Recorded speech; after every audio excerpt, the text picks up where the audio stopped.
వజనోప్లాస్టీ అనే plastic surgery చేయించుకునే పోయే ముందు తర్వాత మీరు తీసుకోవాల్సిన జాగ్రత్తల గురించి నా ఫాలోవర్స్ అందరికి కొంచెం వివరంగా చెప్పాలనుకుంటున్నాను. నేను మీ doctor Padmashri, cosmetic gynaecologist and vaginal surgeon 2.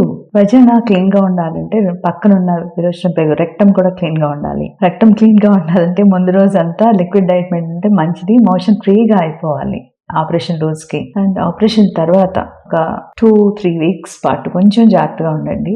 ఒక 4-5 డేస్ అయితే అసలు ఇంకొంచెం జాగ్రత్త తీసుకుంటే బెటర్. హీలింగ్ ప్రాసెస్ దాని మీదకి ఎఫెక్ట్ రాకుండా ఉంటే మంచిది. అండ్ బరువులు ఎత్తకండి. అండ్ చాలాసేపు హార్డ్ సర్ఫేస్ మీద కూర్చోకండి. అండ్ టైట్ క్లోత్స్ అస్సలు వేసుకోవద్దు.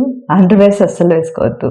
అండ్ మంచి antiseptic soap like Dettol skin care లాంటితో షవర్ చేయండి. బాడీ క్లీన్ గా ఉంటే వెజైనా కూడా క్లీన్ గా ఉంటుంది. వజనోప్లాస్టీ తర్వాత 4 to 6 వీక్స్ భార్య భర్తల సెక్షువల్ కాంటాక్ట్ ఉండకూడదు. ఎంత ఇష్టంగా చేయించుకునే వజన సర్జరీ తర్వాత మీ భార్య భర్తలు ఇద్దరు లైఫ్ లాంగ్ సంతోషంగా ఉండాలని మనసారా కోరుకుంటున్నాను. Thank you.